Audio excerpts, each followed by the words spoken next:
wanted to share something with you all today that I felt that God has put on my heart. He's been prompting me to share, and I've been quite reluctant to do it, but I don't feel like I can ignore God anymore, so bear with me. I'm only going to take one video of this, which is quite something for me because, you know, I like to do a few retakes, but I'm only going to do this once. I'm going to be quite vulnerable and honest, so if I do cry, I hope that's all right and you don't mind. Many of you will know that in the summer I sadly suffered an ectopic pregnancy. It was a challenging time, quite a dark time, and a very difficult time for Tom and I. And it was a real shock. For those of you who don't know, an ectopic pregnancy is when the pregnancy implants itself in the fallopian tube and not in the uterus, so the pregnancy isn't viable. And it can also be life-threatening. So thankfully it was identified quite quickly, and I managed to avoid surgery and I had an injection. The recovery was quite long, the physical and the emotional as well. I mean, that's still kind of ongoing. It was hard as a Christian to sometimes face these challenges, and you kind of wonder where God is in the midst of this kind of crisis and chaos. But God was close to us when we had the scan which confirmed that there wasn't a pregnancy in the uterus. I don't think Tom and I have ever held hands so tightly. But also I don't think either of us have ever felt the sense of God's peace so much as we did in that room.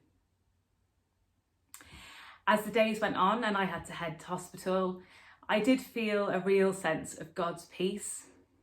And the Bible verse that kind of carried me through those days, especially when I was in hospital away from Tom and Elliot, but even now to this day, is a verse from Isaiah 41 verse 10.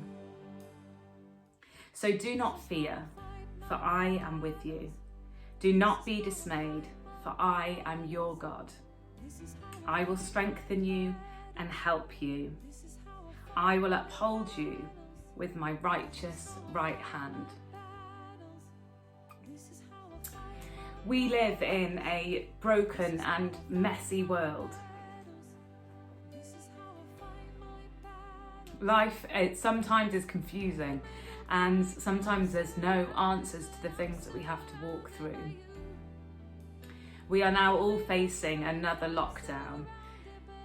There's a lot of fear. There is a lot of worry. There is a lot of uncertainty. But I know that God is still good. He is still on the throne, and we can trust him with everything that we have. We know that we don't always have the answers, but Jesus does. And I just want to encourage you this morning, the wisdom that I had from Jesus, from God, is that we don't have to be afraid, that even in the midst of sadness, in the midst of our worry and all those worst case scenarios, God is right with us. So my hope and prayer today is that each one of you would feel the comfort of God being close to you, even in these difficult days as we continue through this season. I really hope and pray that for you.